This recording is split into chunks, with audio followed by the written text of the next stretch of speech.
नमस्कार दोस्तों, मैं हूं सुप्रतिम बैनर्जी और मेरे साथ आज कैमरे पर हैं मेरे सहयोगी मोहम्मद आसिम। ये वाकया 5 अक्टूबर का है। 5 अक्टूबर की रात के करीब 12:15 बज रहे थे और उत्तर प्रदेश के नगीना टाउन के पास यूपी रोडवेज की एक बस इसी वक्त रात के करीब 12:15 बजे आकर रुकी। एक आदमी सड़क पर खड़ा होकर बस को रुकने के लिए इशारे कर रहा था और जब बस रुकी तो आदमी उस बस में सवार हो गया। उस आदमी ने अपने चेहरे पर एक रुमाल बांध रखा था और पूरे शरीर पर उसने चादर लपेट रखी थी और उसके हाथ में एक गन थी, सेमी ऑटोमेटिक पिस्टल। और ये गन ऐसे ही नहीं थी बल्कि उसको पूरी तरह से उसने लोड करके और कॉग करके रखा हुआ था, मतलब कभी भी जरूरत पड़ने पर वो उस गन से गोली चला सकता था। लेकिन चूंकि चादर ओढ़ रखा था तो किसी को इसके बारे में खबर नहीं थी और वो बस में बैठ गया। बैठने के बाद उसने कंडक्टर से कहा कि मुझे बरहापुर से 2 किलोमीटर पहले उतार देना। और नगीना नाम की जिस जगह से ये शख्स बस में सवार हुआ था, उस जगह से बरहापुर की दूरी तकरीबन 15 किलोमीटर की है। रात का वक्त था ही, तो वो इत्मीनान में था कि जैसे ही बरहापुर से 2 किलोमीटर पहले बस पहुंचेगी तो कंडक्टर मुझे जगा देगा। लेकिन हुआ इसका उल्टा। बस जो है वो बरहापुर पहुंच गई, बल्कि उसके 2 किलोमीटर पहले जहां उसे उतरना था वो उस स्टॉप से वो बस आगे निकल गई। बस पे बैठने वाले इस आदमी को ये पता भी नहीं था कि वो बस बरहापुर पहुंच चुकी है। लेकिन जब उसने शोर शराबा सुना और बस में लोगों की आवाज़ सुनी तो उसकी नींद खुली। असल में उसकी आंख लग गई थी। जब उसकी नींद खुली तो उसने देखा कि बस में कुल जमा 6-7 लोग बैठे हुए हैं और पुलिस वाले बस की तलाशी ले रहे हैं। आप समझ सकते हैं, एक ऐसा आदमी जिसने अपने हाथ में पिस्टल ले रखा हो और वो भी पूरी तरह से लोडेड पिस्टल, चादर ओढ़ रखी हो, मुंह पर कपड़ा बांध रखा हो, वो आदमी बस में बैठा हुआ हो और बस में अगर पुलिस वाले बस की तलाशी ले रहे हो तो उस आदमी की मनोस्थिति, उस आदमी की हालत क्या होगी। सवाल यह भी था कि यह आदमी बरहापुर से 2 किलोमीटर पहले क्यों उतरना चाहता था और अब जब बरहापुर बस पहुंच गई है तो ये पुलिस वाले जो तलाशी ले रहे हैं, कहीं ऐसा तो नहीं कि इसी आदमी को ढूंढ रहे हैं। ये बहुत सारे सवाल इसी बीच जो है सबके दिमाग में है। आपके भी दिमाग में होंगे, मेरे दिमाग में भी है। बरहापुर में जैसा होता है, आपने फिल्मों में भी देखा होगा, पुलिस वाले चेहरे पर टॉर्च की रोशनी मार के लोगों को आइडेंटिफाई करने की कोशिश करते हैं। और इसी बीच ये जो बंदा बैठा हुआ है, इसके भी चेहरे पर टॉर्च की रोशनी मारी जाती है और उसे कहा जाता है कि अपने चेहरे से नकाब हटाए, रुमाल नीचे करे। तो वो चेहरे से रुमाल हटाता है और अपने सिर से भी जो उसने चादर ओढ़ रखी थी उसे भी हटाता है। और जैसे ही हटाता है तो एक पुलिस वाला इस शख्स को पहचान लेता है और ये जो बस में बैठा हुआ शख्स है ये भी उस पुलिस वाले को पहचान लेता है। दोनों की पहले मुलाकात हो चुकी है। बस में बैठे शख्स ने पुलिस वाले का नाम पुकारा। वो पुकारता है कि अरे बादल तुम, और पुलिस वाला जो बादल है वो इसका नाम पुकारता है कि अरे जॉनी तुम। और जैसे ही जॉनी तुम बोलता है और सारे पुलिस वाले जो दूसरे लोगों को सर्च कर रहे होते हैं उनका ध्यान उसकी ओर जाता है। वो सारे पुलिस वाले मुड़कर देखते हैं क्योंकि यही तो वो नाम है जिसको वो तलाश रहे हैं। और जैसे ही पुलिस वाला जॉनी तुम कहता है, इससे पहले कि बाकी के पुलिस वाले जॉनी के पास फटकते, उसे पकड़ पाते, जॉनी वहीं सीट पर बैठे बैठे अपने हाथ में जो लोडेड पिस्टल है उसे अपनी कनपट्टी पर लगाता है और फायर कर देता है। अब आप समझ सकते हैं कि उस बस की हालत कैसी है। गोली की आवाज से पूरा सन्नाटा जो है वो टूटता है उस इलाके का। पूरे बस में अफरा तफरी मच जाती है। पुलिस वालों के भी हाथ पांव फूल जाते हैं, पसीने आने लगते हैं। जो बस में मुसाफिर बैठे हुए थे उनकी तो समझ लीजिए कि ये मंजर देखकर ही जान निकल जाती है। उन्हें समझ ही नहीं आता कि वो कैसे रिएक्ट करें। लेकिन रिएक्ट करने का वक्त या घड़ी जो है वो निकल चुकी है और सिर पे गन सटाकर गोली मारने का अंजाम क्या हो सकता है ये किसी से छिपा हुआ नहीं है। फौरन जॉनी की मौत हो जाती है और वो सीट पर ही लुढ़क जाता है। गोली आर पार निकल चुकी है, पिस्टल हाथ से छूटकर नीचे गिर जाता है। पुलिस चूंकि तलाशी ले ही रही थी तो पुलिस वाले अब फिर से जो है इस मामले में अपने आप को तैयार करते हैं, गियर अप करते हैं और इस मामले में सबसे पहले वो जो गन है, जो पिस्टल है जिससे खुदकुशी हुई है, उस गन को रिकवर करते हैं और उसके बाद पुलिस वाले लाश बरामद करते हैं। सारे मुसाफिरों को बस से नीचे उतारते हैं और उन्हें किसी और इंतजाम से, किसी और गाड़ी से आगे वाले स्टॉप तक रवाना करते हैं, या फिर बरहापुर में ही सारे लोगों से उतरने की अपील करती है पुलिस। और इस तरह से ये जो बंदा है जॉनी, इसकी लाश को पुलिस उठाकर पोस्टमार्टम के लिए लेकर जाती है। इस आदमी का पूरा नाम है अश्विनी कश्यप उर्फ जॉनी और उम्र है 32 साल।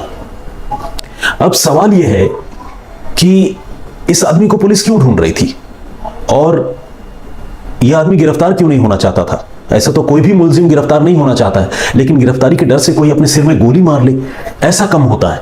और ऐसा आमतौर पर हमने देखा है, फिल्मों में तो होता है, लेकिन हकीकत की जिंदगी में इस तरह की घटनाएं थोड़ी कम होती हैं। तो सवाल यह है कि अश्विनी कश्यप उर्फ जॉनी कौन था और पुलिस उसे क्यों ढूंढ रही थी, क्यों इसने अपने सिर में गोली मार ली। ये सारी बातें जो है, इसे जानने के लिए आपको थोड़ा सा फ्लैशबैक में ले जाना जरूरी है।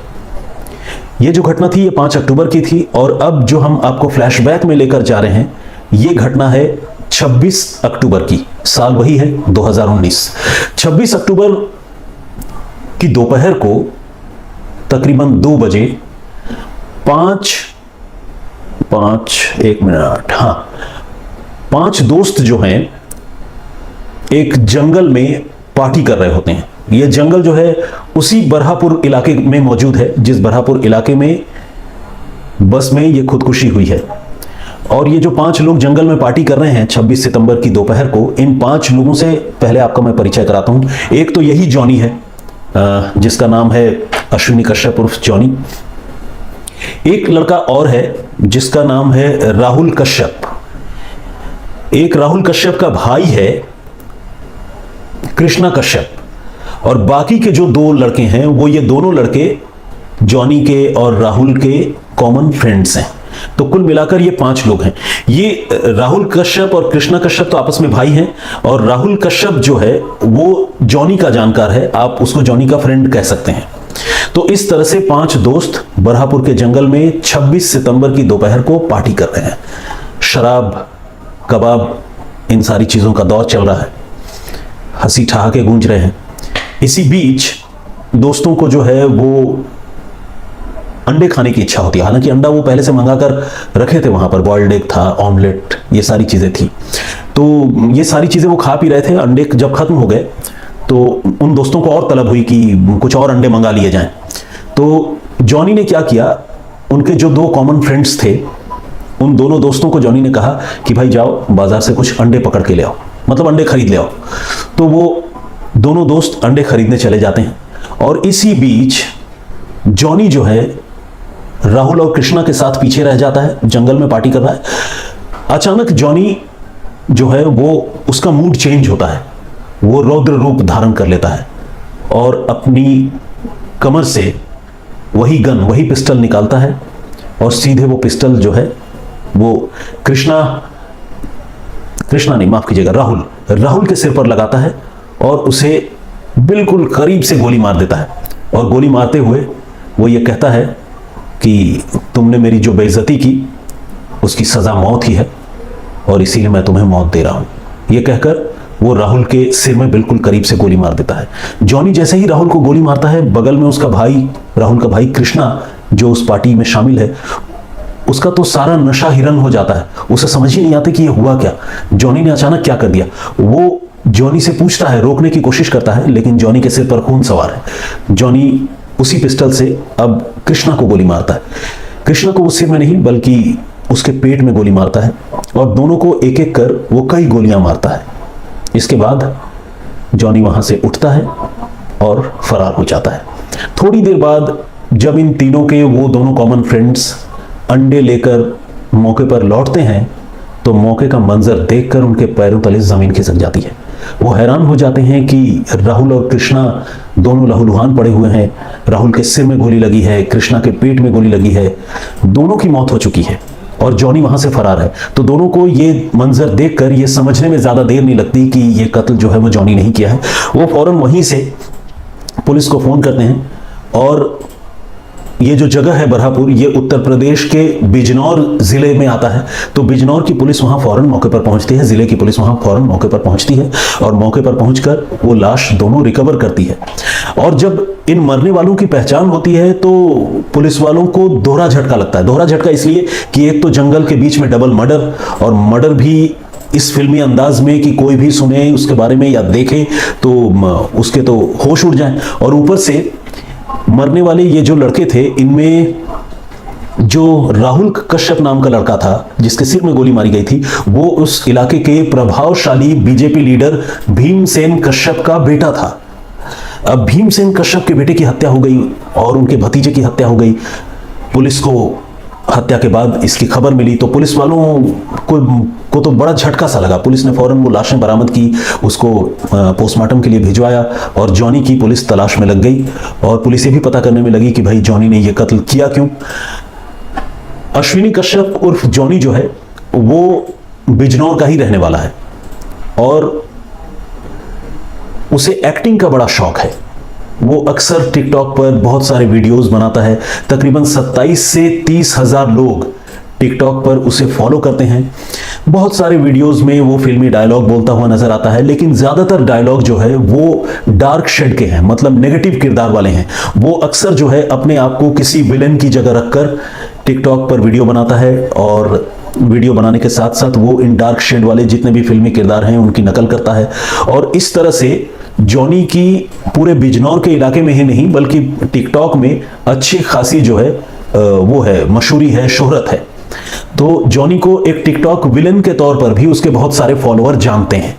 लेकिन ये जॉनी हकीकत की जिंदगी में विलन बन जाएगा, ये 26 सितंबर से पहले किसी को इस बात का गुमान नहीं था। और 26 सितंबर को जब ये दोहरा हत्याकांड हुआ तो इसके बाद से पुलिस ने जॉनी की तलाश तेज कर दी। जॉनी लगातार जो है भागता रहा और एक बार भी 26 से लेकर जब तक ये घटना नहीं हुई बस वाली, तब तक जॉनी को पुलिस पकड़ नहीं पाई। 26 के बाद कुछ दिन और गुजर जाते हैं और छठे दिन यानी 30 सितंबर को जॉनी एक और स्ट्राइक करता है, एक और वारदात को अंजाम देता है। यह घटना जो है वो बरहापुर से तकरीबन 50 किलोमीटर दूर एक और गांव है दौलताबाद, वहां होती है। दोपहर तकरीबन 2:30 पौने 3 बजे हैं। 30 सितंबर की दोपहर को जॉनी दौलताबाद गांव में हरिओम शर्मा के घर पहुंचता है। हरिओम शर्मा एक आम आदमी है, एक बैंक एम्प्लॉय हैं और इनका भरा पूरा परिवार है, बच्चे हैं, नाती पोते हैं। और हरिओम शर्मा की ही एक बेटी है जिसका नाम है निकिता। जॉनी सीधे घर पहुंचता है, निकिता का नाम लेकर पुकारता है। इससे पहले कि निकिता के परिवार के दूसरे लोग जॉनी से कोई बात कर पाते, उसे बैठने के लिए बोलते या पूछते कि भाई तुम निकिता को क्यों ढूंढ रहे हो, तब तक जॉनी अपनी गन निकालता है और सीधे निकिता पर फायर कर देता है। निकिता भागने की कोशिश करती है और वहीं पर उसका भाई भी मौजूद है निकिता का, जो जॉनी को रोकने की कोशिश करता है। लेकिन जैसा मैंने आपको बताया कि जॉनी बड़ा ही डेस्परेट है, जब भी वो कत्ल करता है ऐसे करता है जैसे उसके सिर पर खून सवार हो। तो जॉनी जो है निकिता पर ताबड़तोड़ गोलियां बरसाने लगता है और इधर उधर दाएं बाएं कहीं नहीं देखता और इस तरह से निकिता पर वो 5 गोलियां चलाता है। 5 में से 2 से 3 गोली निकिता को लगती है और कुछ एक गोलियां दीवारों पर और फर्श पर लगती हैं। पूरे घर में जो है वो कोहराम मच जाता है और निकिता लहूलुहान होकर वहां गिर पड़ती है। निकिता का भाई कुछ दूर तक जॉनी का पीछा करता है, उसे दौड़कर उसे पकड़ने की कोशिश करता है, लेकिन जॉनी भरी दोपहर को भागने लगता है और भागकर जैसे ही वो गांव के मेन रोड तक पहुंचता है तो इत्तेफाक से एक इलेक्ट्रॉनिक रिक्शा, जिसे हम बोलचाल की भाषा में बैटरी रिक्शा भी कहते हैं, वो बैटरी रिक्शा वहां से गुजर रहा होता है। जॉनी उस बैटरी रिक्शा में सवार हो जाता है और अपनी गन तो उसके हाथ में है ही, वो सीधे बैटरी रिक्शा चलाने वाले आदमी की कनपट्टी पर रख देता है और बोलता है कि फौरन बैटरी रिक्शा तेज भगाओ और कोई बात मत करना वरना सीधे खोपड़ी उड़ा दूंगा। ये कहते ही रिक्शा वाला जो है वो सिर पे पांव रखकर अपनी ई रिक्शा भगाता है और जॉनी जो है इस ई रिक्शा के जरिए कुछ दूर तक निकलने के बाद ई रिक्शा से उतरता है और गन्ने के खेतों में घुस जाता है और इसी के साथ जॉनी फरार हो जाता है। इस तरह से महज 6 दिनों के दौरान बिजनौर जिले में 3 कत्ल हो चुके हैं। अब पुलिस जो है जॉनी को बेसब्री से ढूंढ रही है। मतलब पुलिस उसे हर हाल में पकड़ना चाहती है, क्योंकि जॉनी जो है वो बहुत खतरनाक हो चुका है। वो एक एक कर लोगों की जान ले रहा है और पुलिस के लिए उसे रोकना बहुत जरूरी है। पुलिस उसके घर भी पहुंचती है और जब उसके घर पहुंचती है तो पुलिस को उसके घर से एक डायरी हाथ लगती है। उस डायरी में जॉनी ने बहुत सारी ऐसी बातें कि सबको मैं चुन चुन कर मारूंगा, हर अपमान का बदला लिया जाएगा और ये दुनिया धोखेबाज है, माँ सिर्फ तुम एक अच्छी हो, माँ के अलावा इस दुनिया में कोई भी करीबी, कोई भी सगा नहीं है। इस तरह की बातें उसने उस डायरी में लिख रखी हैं। और इसी के साथ पुलिस जब उस डायरी के पन्ने पलटती है तो तकरीबन 12-13 पन्नों में जॉनी ने ये जितनी कहानियां लिख रखी हैं, उससे पुलिस को यह पता चलता है कि जॉनी ने अभी तो 3 कत्ल किए हैं, लेकिन उसे इसके बाद 12 और लोगों के कत्ल करने हैं। जब पुलिस को यह बात पता चलती है तो आप समझ सकते हैं कि पुलिस पर कितना जबरदस्त प्रेशर क्रिएट होता है। 3 कत्ल 6 दिनों के अंदर बिजनौर टाउन में, और उसके बाद 12 और लोगों की बारी। इन 12 लोगों में कौन कौन लोग हैं ये भी आप जान लीजिए। खुद जॉनी का पिता है, उसका भाई है, जॉनी का बहनोई है, उसकी बहन है, जॉनी की 2 कथित गर्लफ्रेंड्स हैं। गर्लफ्रेंड इसीलिए क्योंकि ये लड़कियां शायद जॉनी से प्यार नहीं करती, बल्कि जॉनी जो है वो एक तरफा प्यार इन लड़कियों से करता है। और भीम सिंह के परिवार के कुछ और लोग भी हैं। पुलिस जो है अब जॉनी को हर हाल में पकड़ना चाहती है और बिजनौर की तकरीबन 350 पुलिस वालों की टीम जो है जॉनी की तलाश में लग जाती है, दिन रात एक कर देती है और वो किसी भी तरह जॉनी को जिंदा पकड़ना चाहती है। इसी बीच मैंने आपको बताया वो बस वाली घटना तो 5 अक्टूबर की है। 3 अक्टूबर की रात को एक बार जॉनी नजर भी आता है और जॉनी इस बार नजर आता है राहुल के एक और भाई का पीछा करता हुआ। बिजनौर में एक रेस्टोरेंट के पास एक सीसीटीवी कैमरे में जॉनी की तस्वीर पुलिस को दिखती है और पुलिस को दिखता है कि वहां पर जो राहुल कश्यप है, जिसकी जॉनी पहले ही हत्या कर चुका है जंगल में, उसका एक भाई भी उस जगह पर मौजूद था। तो पुलिस को यह बात समझ में आ जाता है कि चूंकि राहुल का ये भाई भी जॉनी की हिट लिस्ट में है तो शायद जॉनी इसी की हत्या करने के लिए इस वक्त वहां घूम रहा है। लेकिन जैसा कि मैंने आपको बताया, पुलिस ने जॉनी को खुद अपनी आंखों से वहां नहीं देखा था, तो पुलिस जॉनी को पकड़ भी नहीं पाती है। सीसीटीवी फुटेज उसका जरूर मिलता है और पुलिस को यह पता चल जाता है कि जॉनी जो है अभी अपने बाकी के टारगेट्स की तलाश में है। और इसी बीच पुलिस जो है वो बहुत जबरदस्त तरीके से मैनहंट जिसे कहते हैं, यानी जॉनी की तलाश तेज करती है। जॉनी के बारे में इसी बीच आपको थोड़ी और बातें बताऊं। जॉनी जो है उसे मैंने पहले भी बताया, उसे एक्टिंग का बड़ा शौक था। उसने एक्टिंग का कोर्स भी किया था, डिप्लोमा भी किया था, लेकिन वो कभी फिल्मों में या कभी बड़े पर्दे पर टेलीविजन में कहीं वो आ नहीं सका। वो एक छोटा मोटा टिकटॉक स्टार बनकर ही रहा, लेकिन टिकटॉक में उसने अपनी अच्छी खासी फैन बेस बना ली थी। और जॉनी जो है एक बड़ा ही प्रॉमिसिंग और अच्छा पढ़ने लिखने वाला लड़का था। 85% मार्क्स उसके एमकॉम में आए थे और अच्छे नंबरों से वो पास होता रहा था, मेरिटोरियस था। लेकिन इसके बावजूद जॉनी के रास्ते टिकटॉक के प्रति जो ऑब्सेशन है उसको लेकर, फिल्मों के प्रति उसका जो एक अजीब सा दीवानापन है उसको लेकर जुर्म की तरफ कब भटक गए खुद जॉनी को भी पता नहीं चला। हुआ ये कि जॉनी और भीमसेन कश्यप, यानी जॉनी का परिवार और भीमसेन कश्यप जो बीजेपी के नेता हैं, उनका परिवार, ये सारे लोग एक ही जगह बरहापुर में रहते थे। और जो भीमसेन का बेटा है राहुल कश्यप, वो एक डेयरी चलाता था। राहुल कश्यप जो है उसी इलाके में एक लड़की से प्यार करता था। वो लड़की जो है वो किसी दूसरे समाज से आती थी और जॉनी जो है इस बात को नापसंद करता था। लेकिन राहुल ने फाइनली उस लड़की से शादी कर ली और जब राहुल ने शादी कर ली तो जॉनी अक्सर राहुल को यह कहकर ताने दिया करता था कि तुमने नीची जाति की लड़की से शादी कर ली। तो जॉनी के दिमाग में ये जातिगत भेदभाव वाली चीज शायद थोड़ी ज्यादा थी और वो अक्सर राहुल को ताने दिया करता था। अब राहुल जो है अपने काम धाम से मतलब रखने वाला एक सीधा साधा लड़का था, लेकिन जॉनी के रोज रोज के तानों से वो बहुत परेशान हो चुका था। और खासकर जब ये ताने खुद उसकी बीवी के बारे में उसे दिए जा रहे हों तो वो कितने दिन तक बर्दाश्त करता। तो एक दिन हुआ ये कि राहुल ने जॉनी को कन्फ्रंट किया और ये बताते हैं कि उसने गांव में बहुत सारे लोगों की मौजूदगी में जॉनी को कई सारे थप्पड़ मारे और बहुत बेइज्जत किया। और चूंकि राहुल के जो पिता हैं भीमसेन कश्यप, उनका समाज में कद है, वो बीजेपी के नेता हैं, तो एक दबदबा भी राहुल और उसके परिवार का गांव में था। और जॉनी को जब इतने थप्पड़ लगे, इतनी बेइज्जती हुई, तो जॉनी जो है उसने राहुल को देख लेने की धमकी दी और वो लगातार राहुल को मारने के लिए धमकाता रहा। भीमसेन कश्यप को भी धमकाता रहा, उसके परिवार के सारे लोगों को जॉनी धमकी देता रहा। जब राहुल और उसके परिवार वालों को लगा कि मामला ज्यादा संगीन हो गया है, तो उन्होंने फौरन जो है पंचायत बुलाई और पंचायत बुलाकर जॉनी को भी उस पंचायत में बुलाया गया। फाइनली जॉनी के साथ भीमसेन कश्यप और राहुल कश्यप के बीच में राजीनामा करा दिया गया और यह कहा गया कि इसके बाद आप लोग एक दूसरे से कोई खुंदक या बुराई नहीं रखेंगे और प्यार से रहेंगे। हुआ ये, इसके बाद जॉनी जो है वो कुछ दिनों तक शांत रहा और तो और वो भीमसेन कश्यप के घर में आता जाता भी रहा, राहुल से मिलता जुलता भी रहा, उससे दोस्ती भी कर ली, वहीं रहता, कई बार उन्हीं के घर में सो जाता, खाता पीता भी था। और जब इस तरह की मित्रता जॉनी ने भीमसेन कश्यप के परिवार से बढ़ाई तो उनको यह लगने लगा कि जॉनी अब अपने मन से सारी पुरानी बातें निकाल चुका है और वो हमारे बिल्कुल करीबी हो चुका है, हमारे पास आ चुका है और उसके मन में कोई कड़वाहट नहीं है। लेकिन हकीकत ऐसी नहीं थी। जॉनी जो है वो बदले की आग में झुलस रहा था और इसी दौरान फेसबुक पर, टिकटॉक पर उसका जो गुस्सा है वो अलग अलग पोस्ट के जरिए लगातार बाहर निकलता रहा। लेकिन लोगों ने इस चीज को तभी भी सेंस नहीं किया था। असल में टिकटॉक पर तो सारी चीजें फिल्मी होती हैं, आपको पता है, और फेसबुक पर उसने एक फेक आईडी बना रखी थी, जिस फेक आईडी से वो लगातार जो है खून का बदला खून और मैं छोड़ूंगा नहीं, एक एक का हिसाब लूंगा, दुनिया में हर कोई धोखेबाज है, देखना मैं क्या करता हूं, इस तरह की बातें लिखता था। तो लोगों को इसके बारे में भनक नहीं थी कि जॉनी जो है उसके दिमाग में इतना खौफनाक प्लान चल रहा है। लेकिन ये जो थप्पड़ जॉनी को लगा था, उस थप्पड़ के बदले में और बेइज्जती के बदले में वो लगातार राहुल को टारगेट करने का इंतजार कर रहा था और इसी प्लान के तहत जॉनी ने एक रोज अपने पिता से 50,000 रुपए मांगे और अपने पिता को यह कहा कि वो सिंगापुर जाकर कोई नया काम शुरू करना चाहता है।